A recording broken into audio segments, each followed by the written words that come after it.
Desde el martes estamos hablando de eso. Entonces, aquí está diciendo que tenemos un tumor a nivel cavidad que estará comprometido el tumor. ¿Cuál será la cavidad? Pues el cuarto ventrículo, porque es la cavidad que depende del puente uroraquídeo.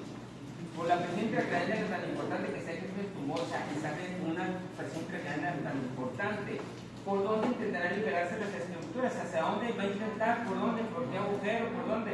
Por el más gordo que tenemos. ¿Cuál es el agujero más grande? El magno, ¿verdad? Y ahí se hernia, se salen las estructuras por ahí. Si hay una presión intracraneal tan importante. Eso pasa. Hombre de lesiones que acude a la UCA por enfrentar dolor intenso tipo quemante a nivel de la séptima costilla derecha. Posee dolor que agrega erección vesicular lineal. ¿Quién sabe cuál es esta enfermedad? ¿Herpes? Herpes, se llama herpes zóster o culebrilla. Herpes zóster. Le gusta el herpes, la neurona sensitiva. ¿Sí? A la explosión física se presenta vesículas que sigan el territorio afectado. ¿Sí? Que puede ser cualquier nervio sensitivo, trigémino, todos los que ustedes quieran. Se desea liberar el dolor con anestesia local. ¿A qué nivel inyectaremos el medicamento para mejorar los síntomas? ¿Dónde creen ustedes que tenemos que inyectar el medicamento? Que no lesionemos la médula. No podemos en el asta porque no. Entonces, en el asta, en la raíz posterior, ahí sí podemos ponerle y podemos anestesiar un poco y el alivio del dolor del paciente. Bien. Así es como vamos a pensar. ¿Ok? Así es como vamos a estar pensando durante todas estas semanas. Bueno, entonces nos quedamos en esto, ¿verdad? Presentación.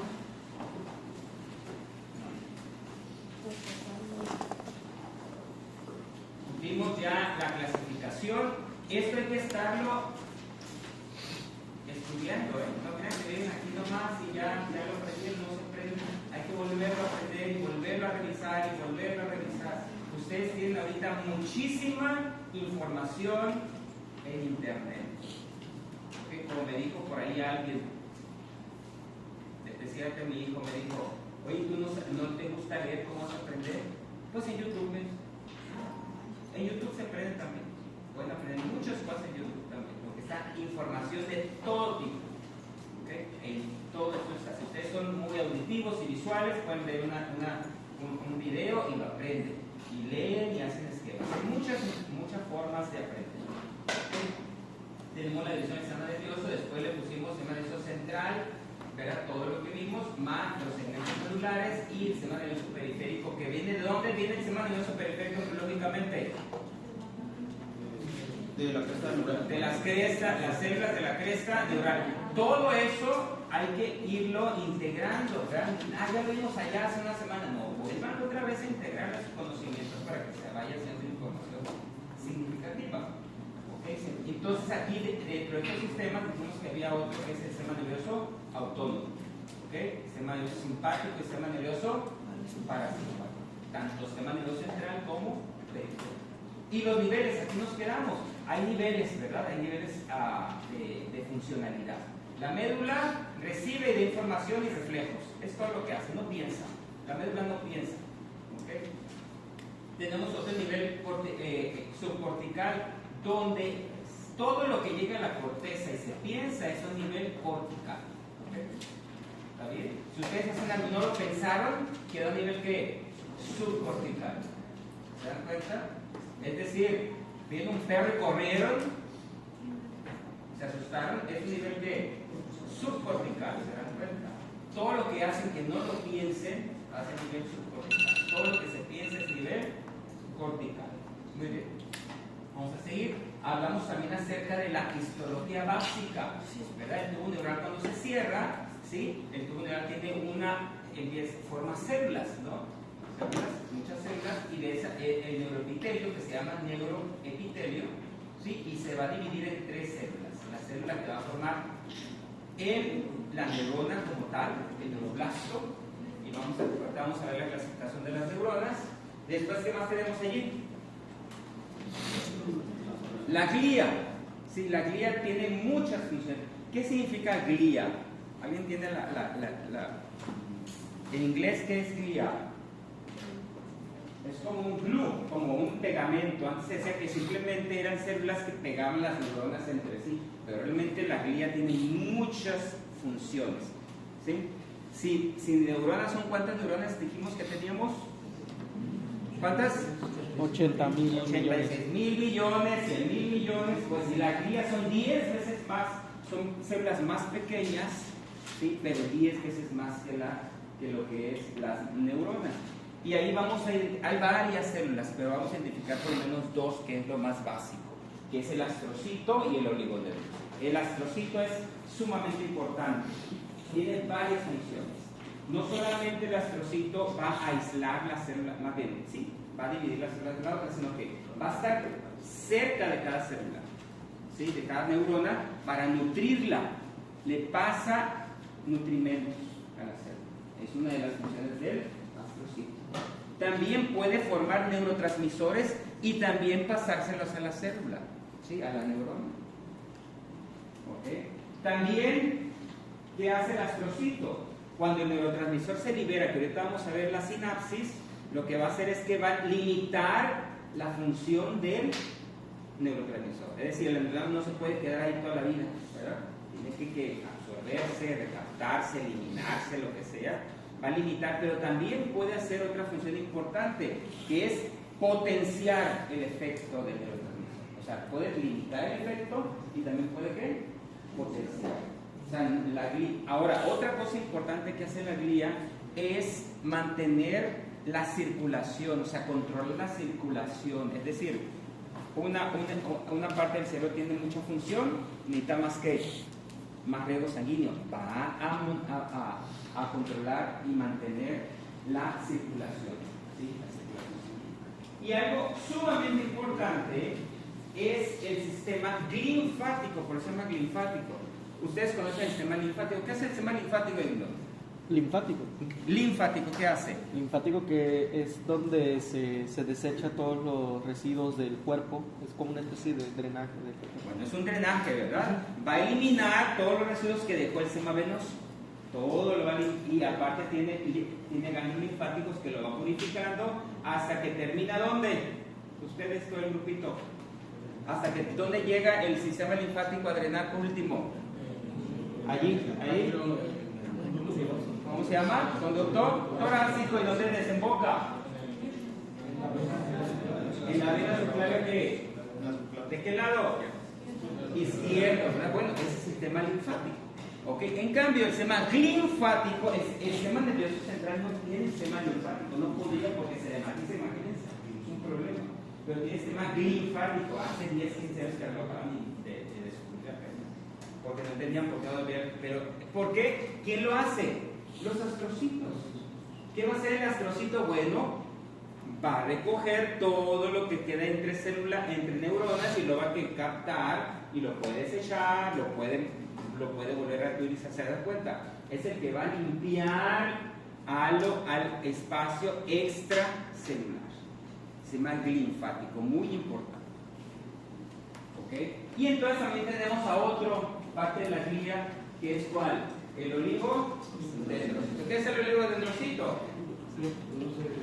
El oligodendrocito es el que produce la mielina en el sistema nervioso central solamente. Produce la mielina en el sistema nervioso. A los axones, pues los va a mielinizar. Es muy importante porque eso va a hacer que sea más rápida la conducción, como los cables, ¿no? El cobre es el axón y el hule es la mielina. Entre más aislado esté de los demás, va a ser más rápida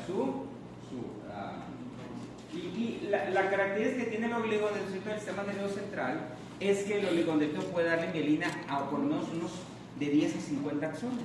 En cambio, la célula, de hecho, en el periférico solamente a un solo axón, ¿sí? Eso es lo que tiene el oligodendrocito.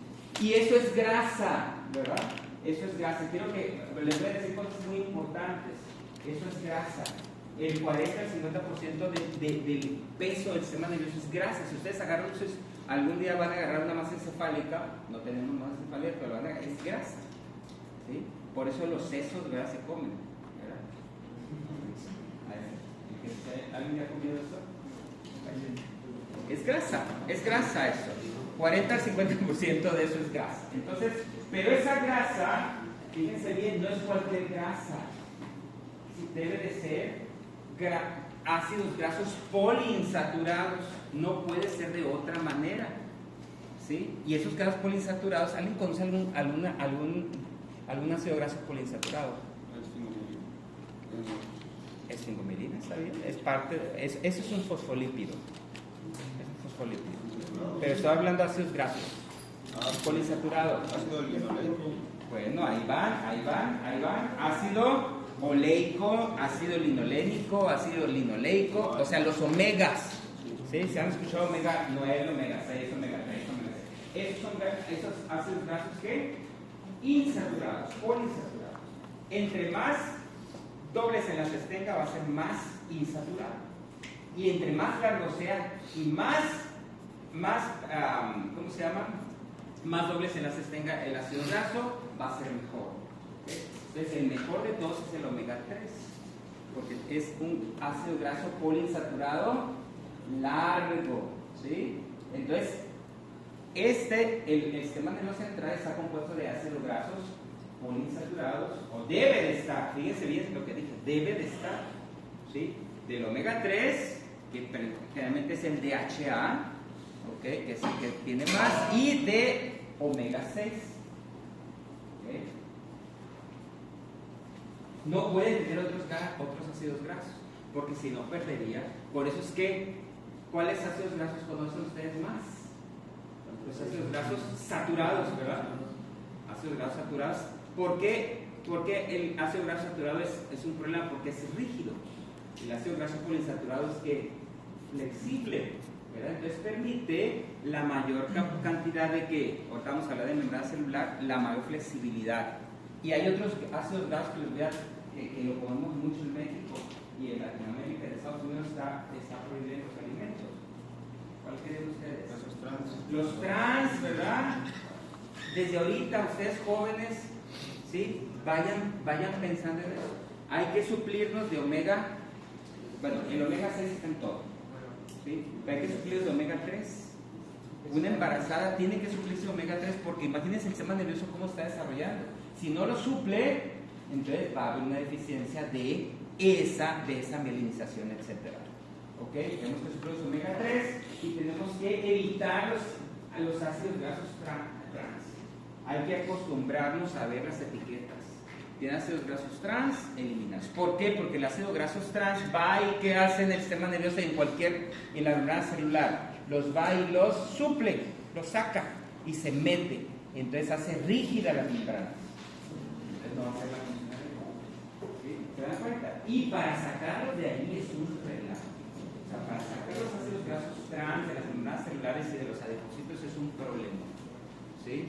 Le cuesta mucho trabajo, no los puede, no puede el cuerpo utilizarlos como energía. ¿Se dan cuenta? Los ácidos grasos son importantes porque tienen muchas funciones y una de ellas es la energía. ¿Okay? Así que ya llevan 2 o 3 cosas para hacer en su casa, ¿verdad? Evitar grasas trans, aumentar la cantidad de omega 3. ¿Okay? Muy bien. Bueno, vamos a hacer. Y entonces también tenemos otras células que es el epídemo que van a formar las células coroideas, que son las que van a formar el líquido cefalorraquídeo. Y otras que no son del neuroectodemo, que están ahí arriba. ¿Cuáles se llaman? Las células mesenquimales. De allí van a salir las células, la microglia. La microglia, ¿qué es la microglia? ¿Qué es la microglia? ¿Qué es la microglia? ¿Alguien sabe? ¿Qué le falta al sistema nervioso? Hay circulación, linfático, pero le faltan los macrófagos. Recuerden que cada sistema tiene sus macrófagos. Aquí este es la microglia, el macrófago. El macrófago. Entonces necesitamos macrófagos ¿para qué? Para eliminar todos los desechos, virus, bacterias, lo que le llegue. Y producir una respuesta inflamatoria aguda que va a permitir que el cerebro se restablezca. Claro, si hay una respuesta inflamatoria crónica, pues va a hacer daño, ¿verdad? Pero una respuesta inflamatoria aguda va a ser muy bien. Los astrocitos protoplasmáticos son los que están en la sustancia gris y los astrocitos fibrosos van a estar en la sustancia blanca. Ahí es la diferencia. ¿Okay? Muy bien, vamos a seguir. Y entonces ya llegamos a la neurona. La neurona, como todas las células, ¿son de qué tipo? ¿Procariotas o eucariotas? Eucariotas. Son células eucariotas, ¿verdad? Son células eucariotas. Y la diferencia entre las células es una, la membrana, porque las bacterias tienen pared, ¿sí? Esa va a tener una membrana, ¿sí? La membrana celular, que es muy importante, y depende de qué tipo de colesterol tengan en la membrana, es como lo van a clasificar. Generalmente nosotros tenemos colesterol, ésteres de colesterol en nuestra membrana celular. Como el hongo tiene ergosterol, etcétera, ¿no? No vamos a meternos en eso. Entonces, ahí está la neurona. ¿Qué tiene la neurona? Pues evidentemente su cuerpo, ¿sí? Y el cuerpo tiene su núcleo, eso es muy básica, ¿verdad? Muy básico eso. Y el cuerpo tiene sus dendritas, que es donde va a haber la comunicación, donde le va a llegar la información a la neurona. Después tiene su cono axonal, que es donde se va a integrar ese impulso eléctrico, y si es suficientemente importante va a crear un potencial de acción. Eso lo vamos a ver, todo eso lo estamos viendo. Y claro, su axón, y al final el botón axónico, ¿sí? que es parte del axón. Aquí tengo una diapositiva, ahí está, dendritas, es el componente que receptivo, generalmente, aunque se pueden comunicar cuerpo con cuerpo, pero realmente se integra la información de axón, ¿a dónde? A dendrita. ¿Ok? Muy bien. Soma, el componente sintético, o sea, es el citosol, ¿verdad? Igual que todas las células, va a tener muchas mitocondrias, tiene muchísimas mitocondrias, 2, 3, 4 mil mitocondrias cada célula, muchas, porque necesita ATP, ¿verdad? Y la mitocondria es importantísima para nuestro cuerpo. Si alguien quiere estudiar mitocondrias, lean los mitocondrias. Tienen muchísimas funciones. Tiene organelos, ¿con cuál otro rápido? Retículo plásmico, ¿qué más? Peroxisomas, aparato de Golgi, las mitocondrias, microtúbulos, etcétera, etcétera, etcétera. ¿Okay? Y claro, el núcleo, ¿no? Donde está el ADN y donde se van a expresar los genes. Vimos que había cuántos genes. En los 46 microcromosomas, ¿cuántos genes hay? Rápido. ¿Cuántos genes había? ¿Sabe? ¿Cuántos? Digan un número. Tenemos 46 cromosomas, ¿cuántos genes? Unos 20.000 genes, ¿verdad? 20.000 genes. Otra literatura dice 30.000, vamos a quedarnos en 20, ¿sí? Pero de esos 20, en la tercera parte de los genes se expresa el sistema nervioso central. Imagínense. O sea, es una gran cantidad de genes que están expresando. Significa que necesitan muchas proteínas. Recuerden que los genes expresan solamente proteínas, es decir, cuando ellos se expresan, es como que se despertaran para hacer algo, ¿sí? Así se dice. ¿Okay? Se expresan, es decir, como que se despiertan y entonces van a crear una molécula, una proteína. Y esa proteína puede ser una enzima, una hormona, lo que sea una proteína. ¿Okay? Y esa proteína va a hacer alguna actividad en alguna parte del cuerpo. El cono axónico es lo que le digo, el componente integrador del potencial de acción. El axón es el componente de conducción y el botón axónico es donde va a comunicarse esa neurona a la otra neurona. ¿Okay? Vamos a seguir. Y entonces, espérenme, ahí está otra vez, ¿verdad? Esa es muy simplista. Dendrita, recepción, cuerpo, integración, axón, transmisión. ¿Ok? Muy bien. Y vean esas dendritas. Las dendritas tienen la capacidad de arborizarse. ¿Ok? Eso se llaman espinas dendríticas. O sea, entre menos arborizada esté la dendrita, menos conexiones va a hacer. Entre más arborizada esté, más conexiones va a tener con otros axones. Puede tener, una neurona se puede conectar hasta 5.000 veces, o sea, 5.000 neuronas, ¿se dan cuenta? Entre más arborizaciones tenga, ¿sí? Va a ser mejor. ¿Se dan cuenta? Y esas arborizaciones se llaman espinas. ¿Y cómo creen que uno hace esas arborizaciones? Esa es la neuroplasticidad exactamente. O sea, haciendo actividad, si ustedes se quedan sin leer, sin aprender algo, sin hacer ejercicio, sin nada, pues la neuronal lo que va a hacer se va a podar, así también se llama. Y algo importante, hombres, la testosterona poda neuronas, el estrógeno arboriza neuronas. ¿Se dan cuenta? Por eso es que es importante que uno tiene que hacer el esfuerzo de hacer cosas. Por eso a veces el hombre es menos, a veces menos proactivo que la mujer. La mujer tiene más actividades por alguna razón, así las hizo Dios. ¿Okay? El estrógeno arboriza, hace más espinas dendríticas. En cambio, en el hombre, la testosterona por alguna razón poda neuronas, o sea, las hace menos conectividad. ¿Por qué los hicieron así? Por alguna razón en ese, ¿verdad? ¿Okay? Pero para que vayan ustedes entendiendo algunas cosas. ¿Qué pasa? ¿Qué pasa? ¿Sí?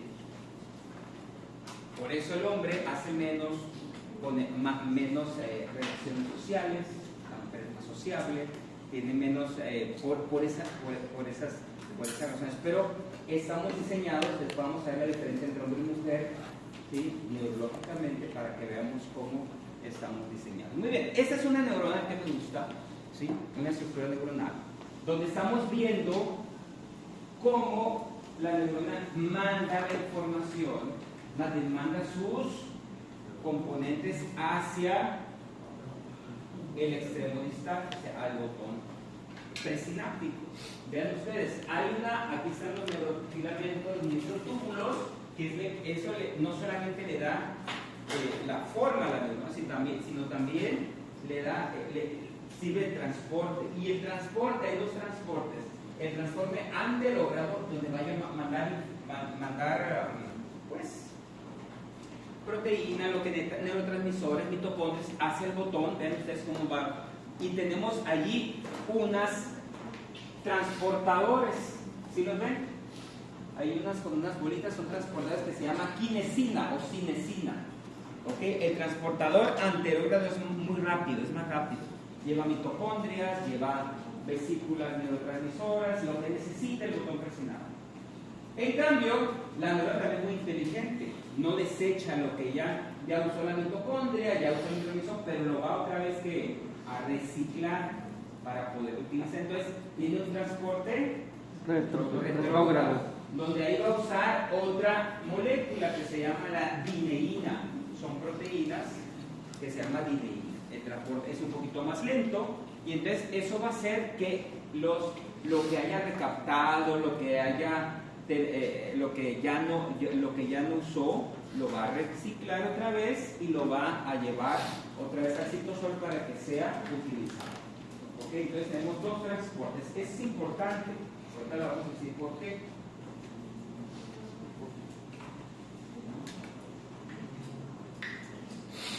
Aquí está otra vez para que ustedes vean. ¿Cómo se llama la molécula? Kinesina, ¿verdad? Es el transporte anterogrado, es más rápido, ¿sí? Y tenemos la dineína, que es el transporte retrógrado más lento, un poco, no tan lento, ¿verdad? ¿Y qué importancia tiene eso? Bueno, la importancia tiene que por aquí algunos virus, algunas bacterias les gusta, algunas toxinas les gusta subirse por el botón presináptico, y esas dineínas, ellas no saben qué es, ellas simplemente agarran y lo llevan. Pero ¿qué pasa? Van virus, los virus no son microorganismos, los virus son componentes de DNA y RNA muy pequeños. Entonces lo agarran, se lo llevan. Ahí están virus del herpes, de la rabia, poliomielitis, algunas toxinas, ¿okay? Que suben por allí y entonces infectan a la neurona, se replican en la neurona y entonces se van al DNA y hacen lo que tengan que hacer y hacen la enfermedad. Y se distribuyen en forma sistémica, como lo que es el tétanos, la rabia, etc. ¿Okay? Por eso es importante ese sistema retrógrado que no se nos olvide. Muy bien. Entonces, las formas de la neurona, claro, tienen sus formas, ¿no? Vamos a ver. Ahí ven ustedes, es dependiendo de cuánta comunicación se vaya a hacer, cuánto se comunique entre ellas, entre otras, o el tamaño. Si ustedes se dan cuenta, ahí está el tamaño. Golgi tipo 1 tiene un axón muy largo, imagínense el axón que va desde el sacro hasta el dedo, hasta el primer ortejo, pues es muy largo el axón, ¿sí? Eso es una Golgi que tipo 1, ¿verdad? En cambio las Golgi, esas son las menos, las Golgi tipo 2 son las más abundantes, son las más pequeñas, ¿ok? Es en relación al tamaño y en relación a la forma de comunicarse, ¿sí? Las que tienen mayor dendritas se van a llamar multipolares, que son las más. Las que tienen solamente dos brazos para comunicarse se van a llamar bipolares, y las que tienen un solo brazo se van a llamar pseudo-monopolares. ¿Okay? Aquí les vamos a mirar, ahí está la multipolar, la pseudo-monopolar y la bipolar. Todas tienen su cuerpo, ¿se dan cuenta? Todas tienen su cuerpo, sus dendritas y su axón. ¿Se dan cuenta? ¿Okay? ¿Sí lo miran? Esas son las neuronas básicas, ¿no? ¿Okay? Otra vez las mismas, ¿okay? Monopolares, pseudomonopolares, etc. Y entonces aquí está el tamaño, ¿sí? La Golgi tipo 1 tiene un axón muy largo y la Golgi tipo 2, pues los axones son más pequeños. Las características de estas células es la célula piramidal. La célula piramidal es la que va, es la célula motora, ¿verdad? Imagínense una de la corteza hasta la médula, son largas, muy largas. Y luego de la médula hasta donde va y son largas.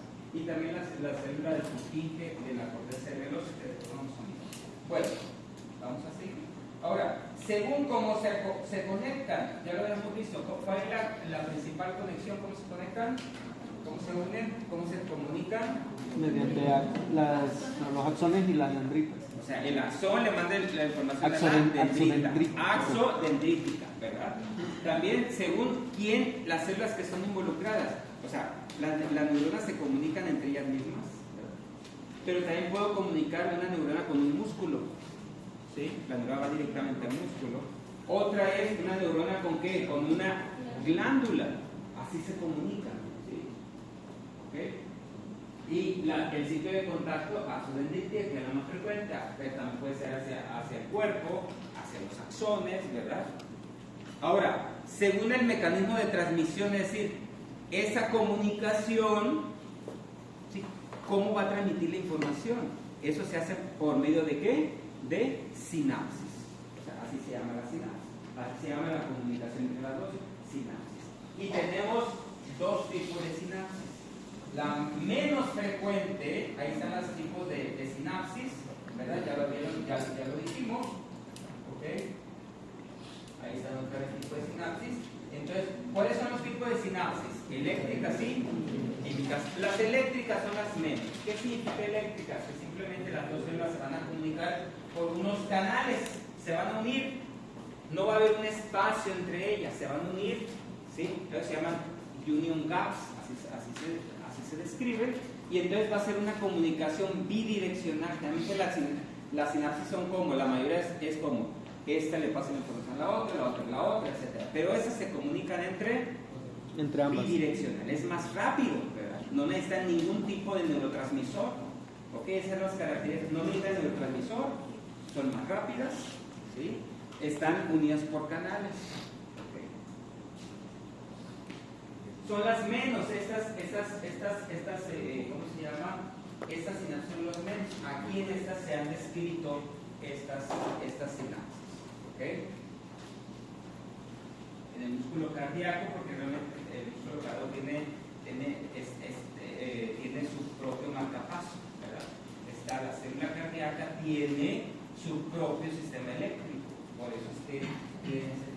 Ahora, las más honestas, que es donde vamos a estar más deteniéndonos. Ahí está la sinapsis química. ¿Qué características tiene una sinapsis química? Pues que va a tener un botón presináptico. ¿Qué más? Ese botón presináptico, ¿qué va a tener? Vesículas con neurotransmisor, ¿verdad? ¿ok? Después, ese neurotransmisor, ¿qué tiene que hacer? Bueno, y ese neurotransmisor tiene que ser producido generalmente por la neurona, ¿ok? Aunque a veces el astrocito le ayuda a formar neurotransmisor y se lo pasa a la neurona. Ese neurotransmisor tiene que ser liberado ¿dónde? En una hendidura sináptica, por eso es más lenta. Claro, no es tan lenta como la otra, no es tan rápida como la otra, pero tampoco son tan lentas. En una hendidura sináptica, aquí lo pueden ver, ¿sí lo ven? Una hendidura sináptica, ese neurotransmisor va a ir a hacer su efecto ¿dónde? En un receptor, ¿sí? Que va a estar en el botón postsináptico. En este caso, eso sería el axón y esa sería la dendrita, ¿verdad? La parte, esa sería la dendrita. Y entonces, ese neurotransmisor va a hacer su efecto allí, va a estimular a ese neurotransmisor y ese ya sea que abra un canal o que estimule una señalización hacia adentro de la célula. ¿Okay? Por eso tenemos, esos receptores pueden ser ionotrópicos, o sea, van a usar canales para meter electrolitos. ¿Cuáles electrolitos conocen? Sodio, potasio, cloro, pero son los más, ¿ok? Esos van a ser, o también pueden ser metabotrópicos, se llaman ionotrópicos, o también pueden ser metabotrópicos, es decir, va a ser una señalización para mandar información hacia dentro de la célula. Eso se llama segundo mensajero, ¿ok? Y al fin de cuentas tienen que abrir un canal para hacer la despolarización, ¿ok? Al fin de cuentas. ¿Okay? Esas son las características. Y ahora, ¿qué otra cosa debe tener esa sinapsis? Ya hicimos todo. Se liberó el neurotransmisor, se metió. Todo eso váyanlo, no me lo estén escuchando, váyanlo escribiendo.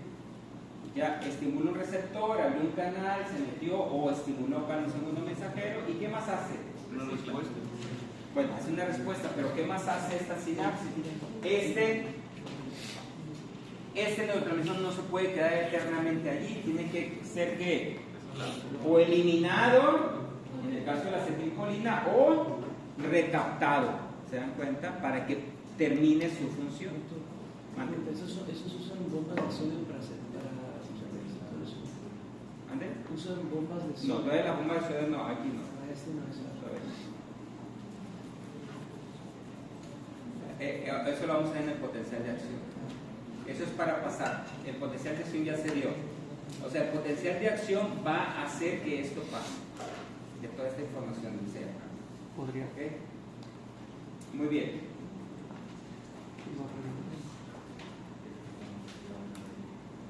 Ahora, ¿cómo se hace? Ahorita vamos a ver el potencial. El potencial de acción lo que va a hacer es, al fin de cuentas, liberar el neurotransmisor, lo que se quiere. Pero ¿cómo pasa eso? ¿Cómo pasa eso? Eso es el botón presináptico. Me gusta mucho esa diapositiva porque imagínense que es aquí es la hendidura sináptica, abajo, ¿sí? Esta es la membrana del botón presináptico y esta es la vesícula, ¿ok? Si lo están viendo, para que más o menos, lo voy a poner acá para que todo el mundo lo vea. Entonces, esta es la vesícula, ¿sí? Esta es la membrana presináptica, ¿sí? Y ven ustedes que tienen varios receptores. No nomás llega así, pues ya me liberaron y ya no. Se tiene que acoplar, ¿sí la ven? La vesícula, ahorita vamos a ver cómo se va a hacer, a unas proteínas para que ahora sí se dé la liberación por exocitosis. ¿Ok? Ahorita vamos a ver cómo se hace eso. Ven ustedes, entonces, el potencial de acción sería, vamos a hablar más adelante del potencial de acción, pero la primera cosa que va a pasar cuando el potencial de acción se da, que va a abrir unos canales que se llaman canales de calcio. Es la primera cosa que va a pasar. Se abren canales de calcio y ese calcio, vean ustedes lo que va a pasar. Ese calcio va a ir y se va a unir a esta molécula que está aquí, que se llama sinapsina.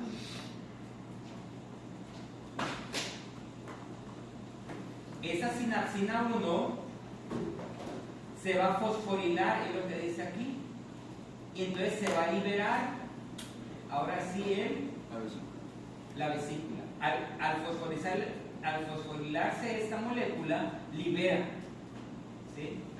Significa que si hay un problema en la entrada de calcio, no vamos a tener esa liberación y eventualmente no va a haber la liberación del neurotransmisor. ¿Se dan cuenta? Aquí puede haber un problema. Aquí hay una enfermedad. ¿Alguien sabe cómo se llama esa enfermedad? Miastenia. No, antes. Casi todas son semejantes, pero aquí tenemos un problema.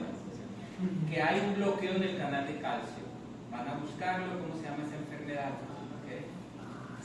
Después, ya está liberada en el botón presináptico. Haz de cuenta que aquí está, ya se hace la liberación. A ver, ¿dónde está? Aquí está. Aquí vino el impulso aquí, y entonces abrió el canal de calcio, entró calcio, liberó esta célula, y entonces para que en la vesícula, para que esta vesícula se pegue a esta membrana y se libere, tienen que pasar estas cosas. ¿Ven ustedes aquí? Sinactotacmina, sinaptoficina y sinaptobrevina, estas se tienen que unir a los receptores de la membrana. ¿Sí lo ven? Los tres, ¿verdad? Sí. ¿Ven cómo se acoplan? Entonces, esta sinaptobrevina se tiene que unir a quién?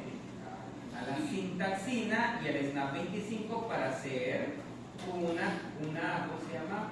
Un complejo. ¿Verdad? Aquí está. SNAP. ¿Sí lo miran? ¿Okay? Ese es uno de los más importantes. Y entonces al hacerse ya, acoplarse esa vesícula a esas, entonces ¿qué va a pasar así? Se va a ¿qué? Por endocitosis, pero exocitosis se va a abrir la membrana y ahora sí va a liberar el neutrón. Ahora sí, si pasa alguna cosa en estos o se bloquean estos, vamos a tener otros problemas. ¿Okay? Ahí es donde entra, ahorita ustedes están muy jóvenes, pero algunas personas usan toxina botulínica, ¿verdad? Les encanta ponérsela. ¿Para qué? Para evitar esto, para que haya relajación muscular y que se vea pues más joven. No sé si se ve más joven o se ve peor. Pero bueno, eso pasa, ese es el mecanismo de acción.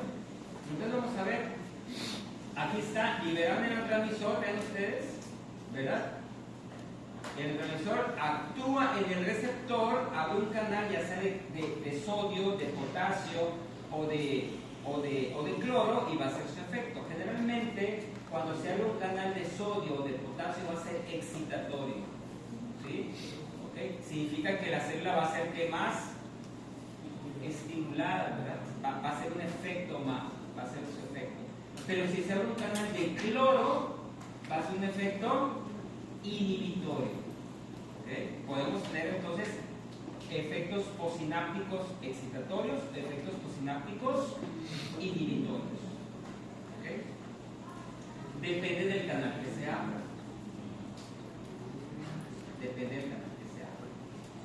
Aquí tenemos la diferencia de la sinapsis, vean ustedes, eléctrica es más rápida, por canales, corriente iónica, determinante bla, bla. O sea, esto ya lo hablamos. ¿Okay? Esto ya lo hablamos, las diferencias que hay.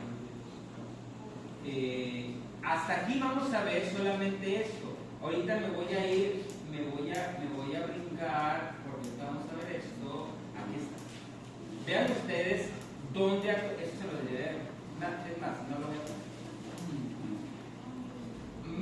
Me van a investigar para el martes, porque lo voy a hablar, acerca de dónde actúa el botulismo, la toxina botulínica, dónde actúa el tétano, dónde actúan los organofosforados, ¿sí? Dónde actúan esos venenos, los más frecuentes, ¿okay? Para que para que tengan su efecto, su daño, ¿okay? ¿Cómo actúan? La miastenia gravis, ¿dónde actúa?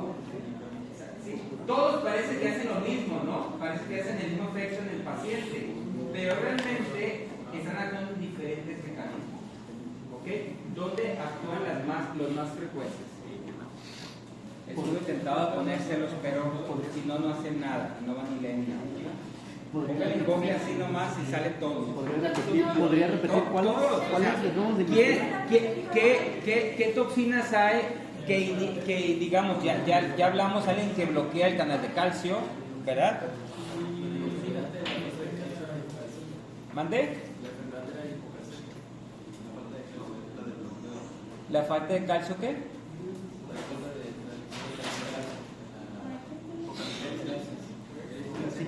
No. Hipocalcemia es bajo de calcio. Puede ser alguna, pero no es la enfermedad.